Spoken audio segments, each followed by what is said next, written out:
행복이 어디 있다고 생각하십니까? 성경에서 행복이라는 말은 신약 성경에서 나오는 말이지만 구약에서는 행복이라는 말보다도 형통이라는 말, 복이라는 말을 사용하고 있어요. 그러면 오늘 본문의 3절에 심령이 가난한 자는 복이 있다고 했어요. 여기서 사용되는 복이라는 단어는 행복의 근원을 얘기하는데, 옆 사람들 한번 인사하면서 행복하십니까? 행복해요. 네. 근데 이 복이라는 단어는 행복이라는 말인데, 행복의 근원은 어디 있습니까? 외부에서 올까요? 눈에 보이는 환경에서 올까요? 아니면 마음에서 올까요? 네. 근데 이 오늘 본문의 3절 말씀은 심령이 가난한 자는 복이 있단 말은, 이 복은 외부에서 오는 어떤 행복이 아니에요. 외부에서 오는 어떤 행복의 근원이 아니라 내면에 갖춰진 상태, 내면에 갖춰진 풍성한 상태를 나타내는 말을 여기서 심령이 가난한 자는 복이라고 했어요.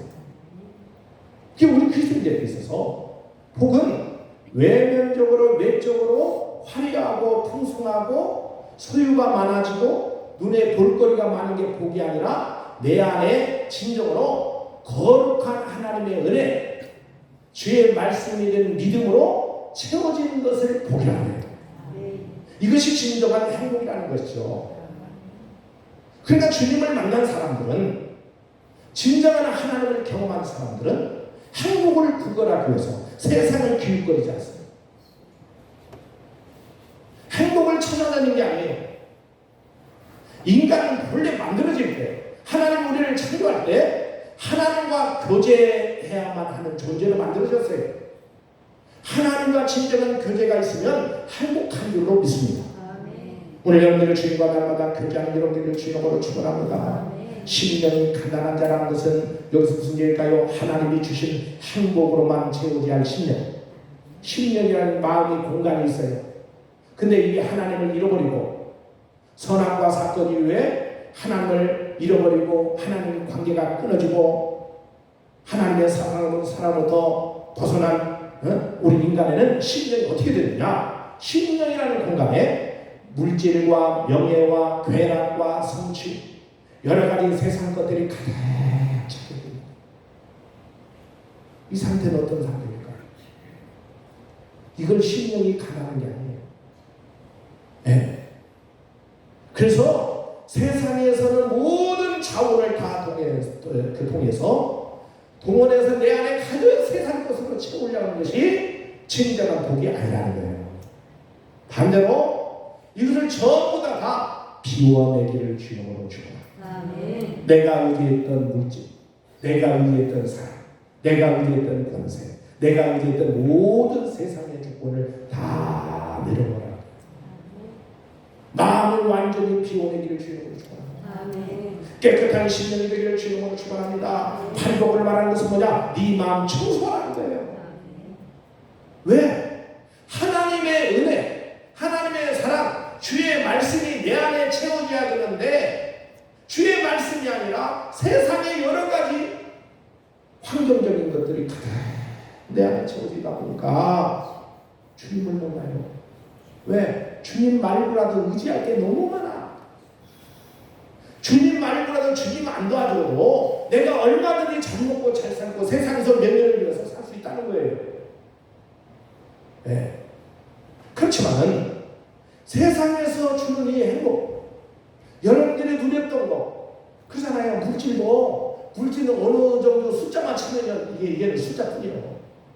통장에 돈이 어느 정도 차면은 의미 없어요.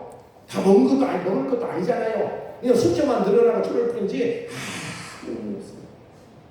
어떤 사람은 평생 땅을 일구어서 땅 평수가 많이 늘어나서 돈도 사고 밭도 사고 다 샀는데 그거 다 먹고 가요. 그 사람들이 일찍 죽어. 일이 많으니까 남는 게 뭐만 남아? 병만 남아. 그러니까 병만 남아서 나중에 병원에 맨날 허리 아프고 다리 아프고 어깨 아프고 여기 아프고 출퇴근하거든요. 그게 행복입니까? 어떤 분이 시골에 계신 분인데 지난주에 만난 적이 있어요. 무슨 얘기냐? 평생 무일푼에서 시작했어요. 그게 연세가 82이에요. 근데 얼마 전에 가보니까 위암. 그럼 나는 내리고 났어요. 작은 평소라도 내 땅이 많아. 자녀도 어느 정도 다 잘 사는 게 아니라 그냥 스스로 살 수 있는 능력이 있어요. 그러니까 이 사람의 욕심이 아니야. 위암인데 뭐라고 하냐? 내년 돈 몇 빚이 더 지어야 된다. 여러분, 세상 것은 아무 많이 집어도 만족함이 없는 거예요. 그리고 그것이 그 재미라는 재미는 이게 어떻게 보면 영원한 것이 아니고 일시적인 거예요. 세상이 주는 기쁨, 세상이 주는 여러분의 즐거움에 붙들리지 말고 하나님이 주신 기쁨을 생각하기 바랍니다. 하나님이 주신 은혜가 여러분 속에 임하면 영원하게 하나님이 지속적인 여러분 기쁨을 주게 될 줄로 믿습니다. 그러나 세상에서는 무엇을 지어든 간에 지속적인 기쁨을 줄 수가 없다는 거예요. 시간이 지나면 어떻게 될까요? 다 허무해진다는 사실을 기억하기를 주님으로 축원합니다. 그런데 심령이라는 공간은 하나님께서 주신 깊은 은혜로만 채워지는 것을 말하고 있는 줄 믿습니다. 그래서 심령이 가난하다는 것은 다 비워내라는 거예요. 세상의 조건들이 다 내 안에서 그것이 행복을 주고 기쁨을 주고 쾌락을 주고 힘을 줄 수 있다는 생각 다 벗어버리라는 거예요. 그리고 내 안에 가난한 마음을 갖기를 주님으로 축원합니다. 가난한 마음으로 심령이 가난하다는 말은 바로 뭐냐? 하나님의 은혜, 하나님의 사랑, 하나님께 받은 영적인 은혜가 내 안에 채워지도록 비워내고 가득 채워진 상태를 말하게 될 줄 믿습니다. 그래서 말씀과 은혜가 내 안에 채워져야 된다는 거예요. 근데 비워지지 않는데 어떻게 채워져요? 여러분 은혜를 받기를 받는데 돌아서면 다 잊어버리잖아요.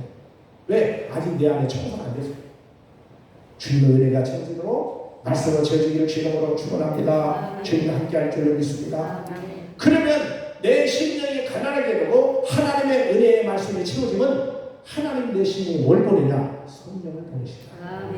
고린도후서 1장 20절에 우리 마음에 성령을 주시다 그랬어요. 그러면 이 성령은 어떤 분이냐? 보혜사. 성령이 하시는 뭐냐? 보혜사, 돕는 영이 돕는 자입니다. 우리 신앙생활을 돕는 거예요.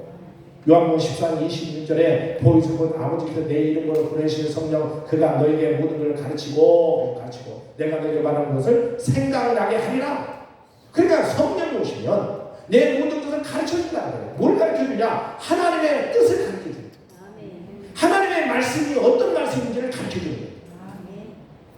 하나님의 가르치는 이 복음의 말씀이 또 생각나고 알게 하고 깨닫게 되는 줄로 믿는 여러분들을 주님으로 축원합니다. 여러분들이 마음의 심령을 자꾸 비워내기를 주님으로 축원합니다. 불안도 비워내고 슬픔도 털어내고 여러 가지 두려움도 다 비워내고 하나님의 은혜만 채울 수 있다. 깨닫기를 주님으로 축원합니다. 두 번째는 4절 말씀을 뭐라고요? 옛 동안 자는 복이 있다고 했어요. 동일한 말씀이 누가복음 6장 21절에 보니까 이제 우는 자는 복이 있나니 너희가 웃을 것이라. 따라서 말 우는 자는 복이 있나니 너희가 웃을 것이라. 그렇게 설명을 합니다. 하나님의 나라는 세상과 역설이에요. 역설. 그렇잖아요. 웃는 사람에게 침을 뱉을 수 없다 그런 말 있잖아요. 소문 만복내라는 말이 있어요. 웃는 집이 복받는 날이에요. 웃는 집. 오늘 여러분들이 예수 믿고 변화되는 것이 첫 번째 뭐냐? 웃음이 많아졌다. 기억하기를 주님으로 축원합니다.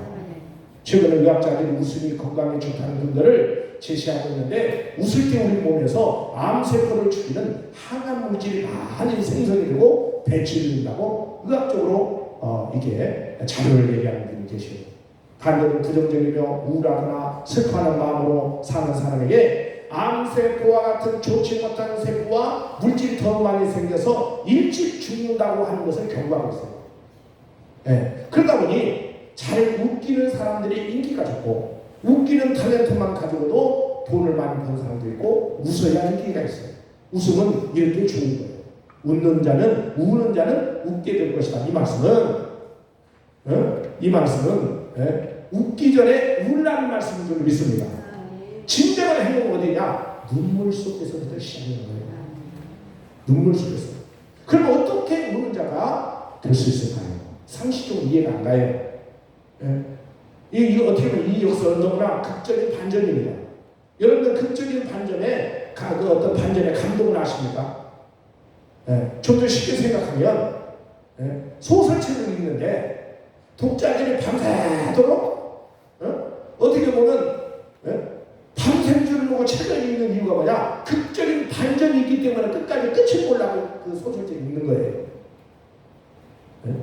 극적인 반전이 있기 때문에 스포츠에 나타나게 되면 관중들이 자리를 박차고 열광하게 되죠. 왜? 감동을 주기 때문에 그렇다는 거예요. 오늘 말씀을 이해하기 위해서 우리들에게 크게 두 가지 과제가 있는데, 첫째는 예통하는 자가 누군가, 누가 예통하는가, 그리고 그들이 받게 될 위로를 경험하고 있는가. 이것을 여기서 말하는 거예요. 그런 거죠. 예통하는 자는 누구일까요? 이 말은 우는 사람은 누구일까라는 거예요. 우는 자가 복이 있다, 그렇게 우리가 박수인데, 운다는 말을 보다 정확히 이해하기 위해서는 원문의 사용된 단어가 펜데로라는 이 단어인데, 그냥 눈물을 흘릴 정도가 아니라 이스라엘 사람들에게는 이 눈물에 대한 정서가 풍부해요. 그래서 성경에는 눈물이나 슬픔을 표현하는 용어는 9가지 정도인데, 그 중에 주님은 펜데오라는 가장 강력한 슬픔을 표현하는 단어를 사용하는데, 예를 들면 사랑하는 사람이 죽었을 때 눈물과 더불어서 터져나오는 그런 격심한 비통을 뜻해요. 창세기 37장에 보면 야곱이 나오는데 야곱이 그렇게 예통하는 것을 볼 수가 있어요. 야곱에게는 12아들이 있었어요. 그러나 그들 중에서도 야곱은 요셉을 극진히 사랑했어요. 그런데 그 아들이 짐승에 찢겨 죽었다는 이야기를 듣고 다른 아들로부터 그 소식을 듣고 요셉의 형제들은 요셉을 미워하다가 미디안 사람에게 손에 팔고 난 뒤에 이것을 은폐하기 위해서 요셉의 옷에 짐승이 피를 묻혀서 짐승에게 찢겨서 죽었다, 그렇게 거짓을 얘기합니다. 야곱은 그들의 거짓말을 알고 없죠. 그래서 야곱은 요셉이 정말 죽을 줄 알고 옷을 찢고 허리에 굵은 배를 두르고 땀을 치면서 식음을 전폐하고 어떻게 보면 음부에 내려가는 고통을 경험하면서 통곡했다는 통곡.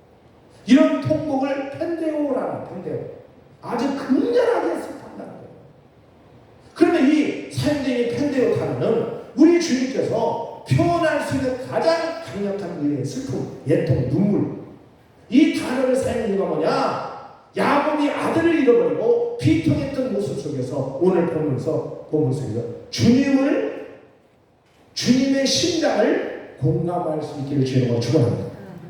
예통하는 자는 심장이 터질 것 같은 아픔을 느끼고 창자가 끊어질 듯하고 뼈를 깎는 듯한 슬픔을 말하고 있는 줄 믿습니다. 자, 여기서 중요한 단서가 있는데, 그게 뭐냐? 하나님의 관점에서 보자고요. 우리의 관점에서 예통이 아니라 먼저 하나님의 관점에서 예통이란 뭐냐? 인간적인 관점이 아니라 예통은 디모데후서 3장 10절로 악인이 의인을 핍박하는, 따라서 악인이 의인을 핍박하는 것이다. 이게 악인이 누구냐? 악인은 믿지 않는 사람을 악인이라고 해요. 성경에서. 도덕적으로 크게 죄를 지고 그것만 악인이 아니라 악인은 예수 안 믿는 사람은 다 악인이라고 해요. 성경은. 의인은 누구냐? 예수 믿는 자를 의인이라고 해요. 내 힘으로 살고 내 방법으로 살고 내 인생 내 거니까 내 마음대로 사는 사람을 악인이라고 하고, 그냥 이것은 그 생각을 내 생각을 내놓고 하나님의 말씀 따라 믿음으로 순종하는 사람을 의인이라고 해요. 그 저와 여러분들 의인인 줄 믿습니다. 그러니까 하나님의 관점에서 애통은 악인들이, 세상 사람들이 의인 믿는 자를 엄청나게 핍박하는 거예요. 그게 하나님 볼 때는 그게 애통이에요.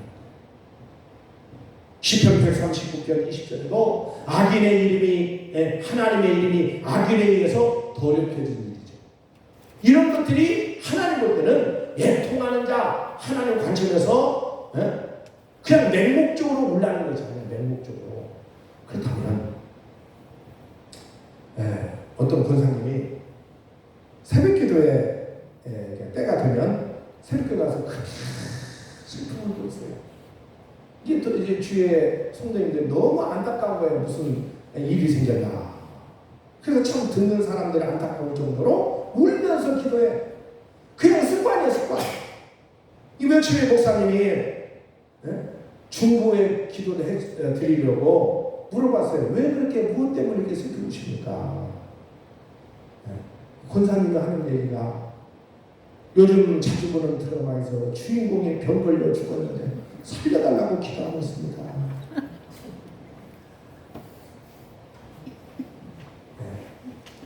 그런데 오늘 본문의 말씀은 애통하는 자는 그의 애통이 아니에요.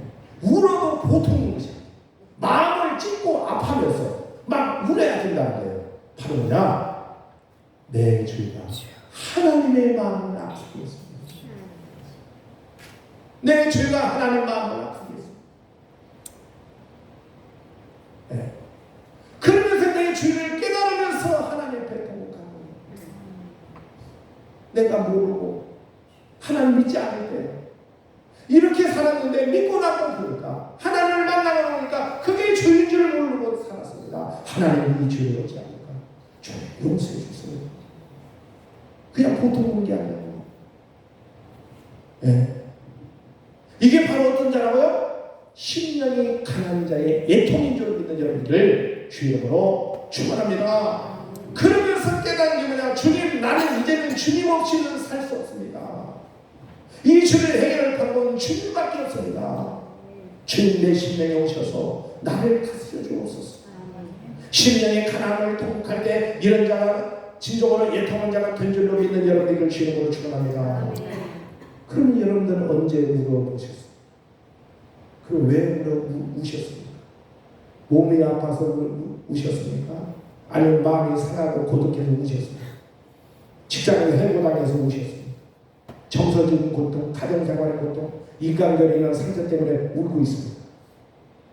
근데 오늘 주님 말씀에 이 말씀을 붙잡기를 주님으로 축원합니다. 영적으로 자신의 무기력함을 위해서 울라는 거예요. 내 자신이 영적으로 무기합니다. 영적으로 애통하는 자가 행복하다는 것을 여러분들이 깨닫는 여러분들을 주님으로 축원합니다. 그리고 먼저 하나님 앞에 울고 있는 자가 울고 난 뒤에 웃음이 있다는 거예요. 깨닫기를 주님으로 축원합니다. 여러분 속에는 죄악을 다 토해냈어요. 여러분들이 세상적인 거, 눈에 보이는 것 때문에 울려고 하지 말고 하나님 앞에 영적 상태를 바라보면서 내가 정말 주님입니다. 아직까지 이 죄악의 습관이 끊지 못한 거 하나님 회개합니다. 내가 하나님 앞에 진정으로 변화받지 못한 걸 회개합니다. 하나님을 사랑하려고 정말 믿음으로 하신 내 삶을 살려고 하는데 이렇게 차이문이 많습니다. 하나님 치워주세요. 하나님 나를 붙들어주세요. 여러 가지 여러분 삶 속에서 정말 힘들고 어려운 가운데 있다 할지라도 하나님 앞에 주님 앞에 눈물로 애통하는 여러분들을 주님으로 축원합니다. 그러면 성경에 나타난 눈물의 사람이 있는데 종류가 사람들이 많지만 먼저 세 사람만 보면 가장 성경에서 많이 울었던 사람이 누군지 아세요? 다윗입니다. 그는 밤마다 눈물로 침상을 띄우며 요를 적셨다고 시편 6편 6절에 말합니다. 또 그의 눈물이 주의 안에 음식이 들어가고 눈물을 많이 흘린 인생을 살았다고 시편 40편 3절에 말하고 있어요. 눈물이 많다는 것은 무슨 일이냐? 하나님의 은혜가 임하여 웃을 일이 많다는 거예요. 기억하기를 주님으로 축원합니다. 두 번째 가장 많이 울었던 사람이 또 두 번째 그냥 바울입니다. 우리가 로마서 7장에서 사도 바울은 정다른 모습을 봅니다. 그는 자기 속에 선한 마음이 있으나 행동을 따라주지 못하고 가슴을 깊이 절규하면서 나는 자꾸 하나님 뜻대로 살려고 하는데 그때 뜻대로 안 되고 자꾸 즐거워 드러나고 교만이 드러나고 어찌하여 하나님 다른 법이 자꾸 올라오니 그것 때문에 절규하면서 아파하면서 울었다.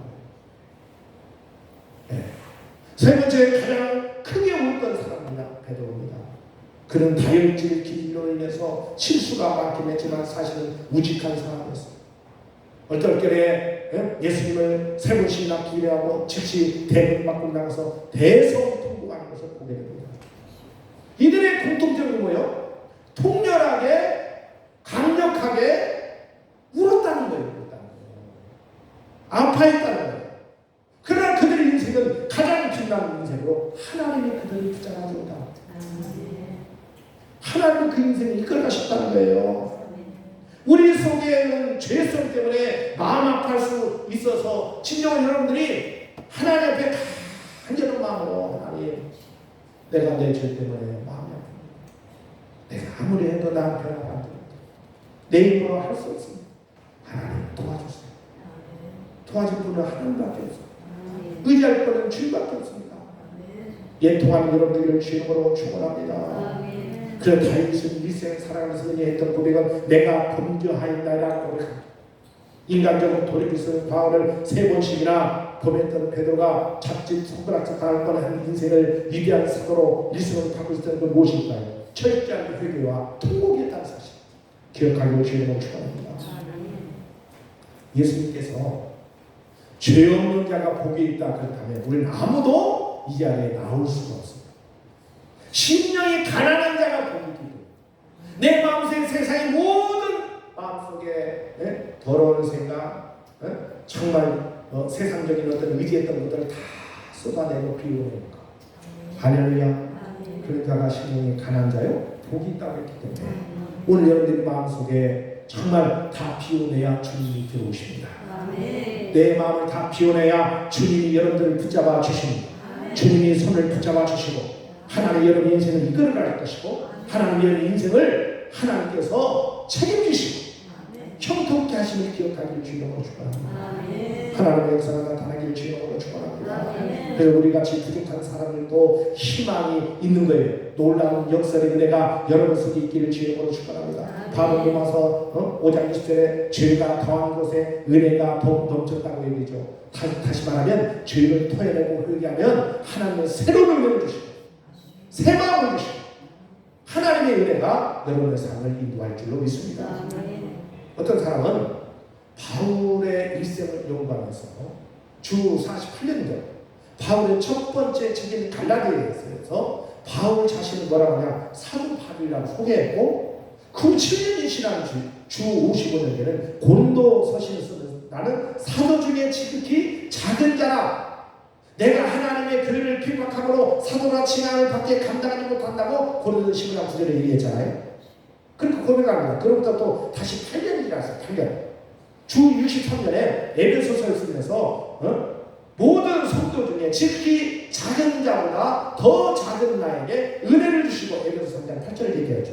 그렇게 고백을 합니다. 그리고 그 인생의 마지막 순간에 뭐라면 디모데에게 마지막 서신을 쓰면서 디모데 전서 1장 15절에 뭐래요? 나는 죄인 중에 내가 있어. 이게 무슨 얘기일까요?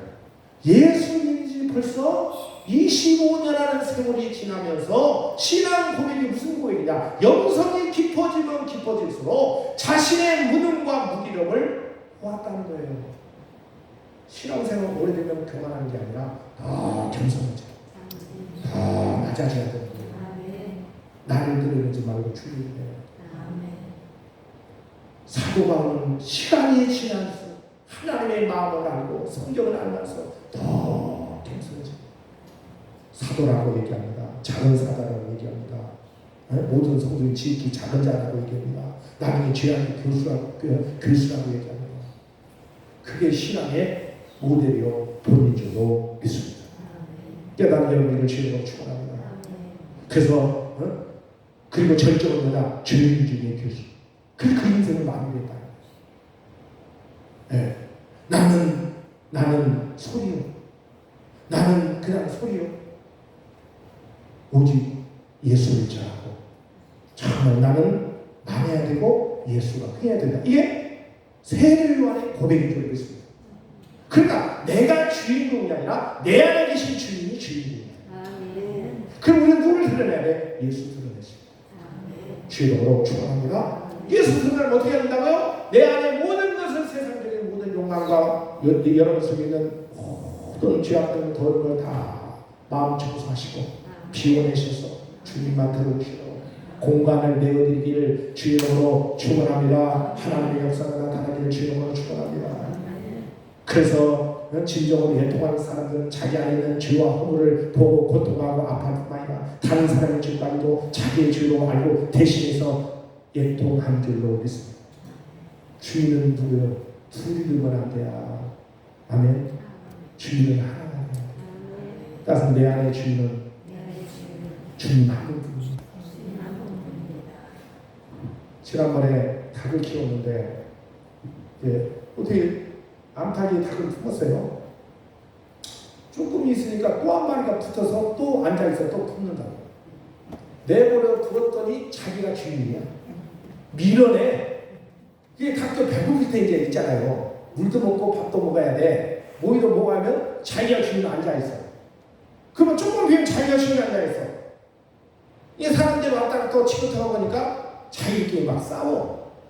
병아리 한 마리가 나가 이제 부화됐잖아요. 나머지는 자기들이 다 싸워갖고 다 찍어서 다 먹어버려요. 14개. 우리 신령도 주인을 하나요. 아멘. 예수가 주인이었습니다. 깨닫기를 주인으로 축원합니다. 하나님의 역사가 나타나기를 주인으로 축원합니다. 그래서 예수님은 누가복음 19장 41절부터 44절까지 예루살렘에 멸망을 오시고 우셨어요. 요한복음 10장 35절 나사렛의 죽음 앞에 눈물을 흘리며 십자가에서 죽으실 때도 저들의 죄를 용서하면서 죽으셨어요. 이것이 바로 예통하는 마음인 줄 믿습니다. 오늘 여러분들 나의 죄로 문제로요. 여러분 우신다고 한다면 그 울음이 기쁨의 눈물이 될 것입니다. 은혜의 역사가 임할 줄 믿습니다. 여러분들 가족들의 불신앙에 대해서 깊은 밤을 홀로 울어본 적이 있습니다. 아들의 영혼을 위해서 남편의 영혼을 위해서 하나님을 살려달라고 한번 울어본 적이 있어요. 억울하고 서러워서 우십니까? 아니면 내 죄를 깨닫고 우십니까? 자녀를 위해서 정말 누구를 위해서 한번 여러분 얼마나 기도해야 해갖고 하나님 와서 얼마나 물어본 적이 있습니까? 아직도 보호가 되지 않은 자들의 아픔을 듣고 여러분 한번 물어본 적이 있습니까? 네. 우리는 눈에는 눈물이 맺어나 있어요. 눈물이. 우리 둘째 아들이 군대를 갔는데 의무병으로 이제 군대에서 인제로 갔어요. 그래서 의무병 하면 좋은 데로 떠들겠다는 생각인데 어떻게 특전사로 어떻게 의무병을 하고 특전사로 소대 오면 아무 의미가 없어요. 똑같이 훈련받는 산악부도 하고 그러니까 이제 면허를 갔는데 기가 막히는 거야. 기가 막히는 거야. 네. 왜냐? 자기가 연대에 들어가려고 의무병을 가려던 눈이 많이 와가지고 그 연대에서 가는데 한 얘기가 우리 아들이 연대 의무병이에요. 근데 그 같은 동료가 뭐냐? 너는 저 소대로 가야 되는데 자기는 소대 가면 그냥 죽는다는 거예요. 그럼 우리 아들은 바꿔치기 하는 거예요. 네, 바꿔치기. 네. 근데 거기서 문제가 생겼어요. 그게 하나님의 은혜였어요. 왜 그런 줄 아세요? 네? 옛날에 총기 사건이 나타난 적이 있었어요. 그때 연대 의무병 갔으면 그 자리가 우리 아들 자리야. 고참으로 인해서 결국에는 구타로 인해서 총기를 들고 뛰어나와서 사건이 일어났잖아요. 그 사건이 우리 둘째 아들 동기. 그러니까 지나고 나면 누구 그러냐? 하나님. 거기 군대에서 후임자 잘 만나서 목사님 잘 만나서 은혜 받고 신학을 하게 대학을 졸업하고 신학을 하게 돼요. 지금 전도사로 일하는 거 보니까 기특하기도 하고 하나님 은혜인 줄 믿습니다. 우리 어머니가 그래요. 우리 어머니가 제가 군대 갔을 때 옷 이제 군대 가면 가장 먼저 오는 게 집으로 옷을 보내주잖아요. 옷을 그거 많이 울었다는 거예요. 그래서 수빈이가 또 군대를 갔는데 옷이 맞는지 아닌지 몰라도 네? 그거 보니까 무릎 우리 오유수 집사님 글쎄요 많이 우실 것 같아. 네, 우실 것 같고 그렇지만은 저도 우리 둘째 아들 옷을 보고 많이 원래 제가 안 우는 사람인데 많이 울었어요. 그게 뭐냐? 그 어떻게 보면 사랑의 표현이지만은 사랑의 표현입니다. 그렇지만은 우리는 그 울음도 중요하지만 정말 내 죄를 생각하면서 울고 정말 자녀들의 영혼을 위해서 울고 형제들의 영혼을 위해서 울고 아멘. 울을 때 여러분 소망이 있고 기쁨이 있고 은혜가 될 줄로 믿습니다. 세 번째는 이 애통하는 자가 받을 이유가 없다. 애통한 자는 복이 있다는 것이죠. 왜? 위로를 받을 수 있기 때문에. 위로란 말은 어루만져 과로의 괴로움을 잊게 하고 마음을 즐겁게 하는 일이라고 그랬죠. 그리고 옆에서 도와준다, 불러준다, 겉으로 부른다, 하나님의 도움을 받는다 하는 이 말씀이에요. 네. 이 말은 마치 마라톤 선수가 숨을 헛헛거리며 달릴 때 누군가가 옆에 가서 함께 달려주며 물병도 주고 힘을 북돋주는 것처럼 성령께서 우리에게 오셔서 우는 자에게 격려해 주시고 도와주시고 힘을 주시면서 기쁘게 해 주신다는 뜻인 줄로 믿습니다. 그러면 여러분들이 이 은혜가 임하기를 주님으로 축원합니다. 그래서 요한 15장 읽어보면 예수님께서 다락방에서 가르치실 때에 내가 떠나면 너에게 보혜사의 성령을 보내주겠다고 말씀하셨습니다. 이 보혜사는 말이 파라클레토스, 위로한다는 뜻이에요. 그러면 예수님이 왜 성령을 보내주시겠다고 약속하셨을까요? 힘없고 연약한 제자들, 이제 주님이 떠나시면 우리가 어떻게 살 것인가 하고 걱정하는 제자들에게 힘을 주시고 용기 주시고 믿음에서 승리하도록 돕기 위해서 성령을 보내주시는 것입니다. 성령님은 위로의 영이시기 때문에 우리가 순간마다 내 속에 있는 죄성을 아파하면서 탄식할수록 위로의 성령께서 곁에 오셔서 격려해 주시고 붙잡아 주신 것을 기억하길 바랍니다. 염려하지 말라. 괜찮아. 이제 너는 용서도 할 수 있어.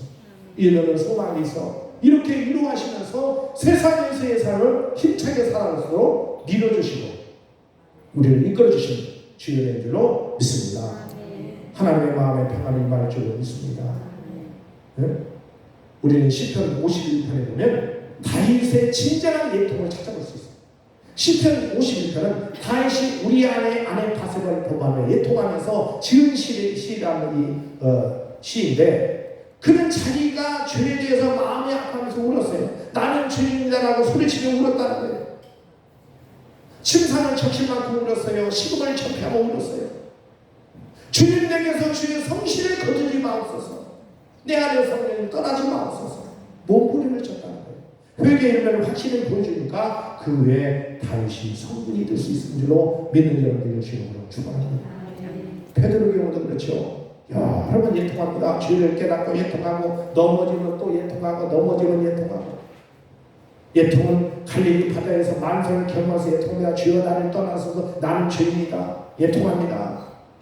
나는 너 사람을 나는 업으로 부르겠다. 주님을 3번씩이나 부르냐 후에 그는 그 닭소리를 듣고 또다시 예통합니다. 또 그리스도의 부활하심을 믿지 않고 물고기 잡으러 떠날 때 부활하신 주님께서 네가 나를 사랑하냐고 물으실 때 듣고 심령이 예통하고 그의 주님 가신 길을 따라 순기했다는 것을 봅니다. 여러분 이제부터 예통하는 자가 되기를 주님으로 축복합니다. 하나님 우리 마음의 에너지가 바로 예통부터 시작되는 거예요. 할렐루야. 여러분의 마음이 여러분 어떻습니까? 힘들기를 바랍니다. 아멘. 그는 웃음을 주십니다. 이사야 선지자도 그런 사람이다. 이사야 1장 5절에 보면 화로다 나의 망하게 되었도다. 예통한 걸 볼 수 있죠. 그런데 하나님은 그를 의의 선지자로 세워주셨습니다. 이런 위로를 경험한 사람들은 바로 기쁨이 넘쳤다는 거예요. 우리는 그런 감격을 경험한 사람들의 생생한 고백을 듣기를 주님으로 축원합니다. 그래서 시편 기도는 시편 34편 18절에 여호와는 마음이 상한 자에게 가까이 하시고 그 중심에 통해하는 자를 구원하신다는 거죠. 성령께서 위로의 주심을 기억하기를 주님으로 축원합니다. 시편 51편 17절에도 하나님께로 구하시는 제사는 상한 심령이라 하나님과 상하고 통해하는 마음을 멸시치 마옵소서. 이런 모든 이게 성경적인 그 고백들 모든 하나님의 사람들의 인물의 고백들이 뭐냐? 애통하면서 기도하고 이 문제를 해결할 분은 주님밖에 없습니다. 주님, 내 손을 붙잡아 주세요. 하나님 치유해 주세요. 피할 길을 주세요. 은혜를 보여주세요. 이런 은혜가 여러분 속에 있기를 주님으로 축원합니다. 통의 눈물은 아름답습니다. 울수록 여러분들의 하나님의 크신 이거를 받게 될 것입니다. 하나님의 여러분 이제부터 기도하시기 바랍니다. 하나님 눈물을 주세요. 마음에 그리스도의 눈물, 이 눈물이 여러분 속에 임하기를 주님으로 축원합니다. 주의 역사가 임할 줄 믿습니다. 진주가 있잖아요. 보석 가운데. 보석은 대부분 땅 속에 있어요. 땅 속에. 깊은 곳에 있잖아요. 금, 은 이런 것도 이런 데 보통 눈에 보이는 게 아니잖아요. 땅 속 깊이. 땅을 그 바위 속에 박혀있는 금도 있고 은도 있어요. 근데 진주는 어디 속에 있을까요? 조개 속에 있어요. 조개 속에서 만들어집니다. 어떻게 만들어지느냐? 이 진주 조개 속의 진주는 모리알이 들어옵니다. 조개 속에 모리알이. 그러면 얼마나 힘들었어요. 그러니까 그걸 낙하라고 불리는 물질을 만들어서 모래를 감싸버려요. 조개 속 자기 몸속에 들어온 뭡니까? 모래를 감싸는 게 낙하라는 거야. 낙하. 그래서 이 낙하가 만들어져서 보호하면서 굳어진 게 바로 조개예요. 이 진주라는 거예요. 네. 이 사실은 엄청난 고통을 수반하는 거예요. 우리는 진주조개라고 해서 진주를 좋아하지만 이 조개는 얼마나 힘들겠어요. 지금 어떻게 스스로 빼는 이거 손도 없고 발도 없고 입도 없어 스스로 빼낼 수 있는 능력이 없어요. 그래서 낙하라는 물질로 완전히 조개를 그 모래를 감싸는 거예요. 그게 진주다. 오늘 여러분 예수 믿으면 흔적이 있어야 됩니다. 예수 믿는 흔적이 뭐예요? 예수를 믿는 것은 받은 증거입니다. 지금까지 신앙생활에서는 증거가 뭡니까? 네. 여러분들이 정말 예수 믿는 흔적이 뭡니까? 흔적을 남기길 주려고 주어. 바울은 예수 믿고 받은 흔적이 있다고 얘기했어요. 여러분들 예수 믿고 받은 흔적을 주님을 기대하고 참 하나님께 명령해야 되고 영광전 삶을 사는 여러분들 주님으로 축원합니다. 눈물 속에 성숙이 있고 눈물 속에 회개가 있고 눈물 속에 사랑이 있어요. 그래서 마음이 아파서 우리 여러분들이 행복한 사람인 줄 알고 믿음의 역사가 있기를 주님으로 축원합니다. 기도하겠습니다. 하나님 감사합니다. 오늘 말씀을 듣고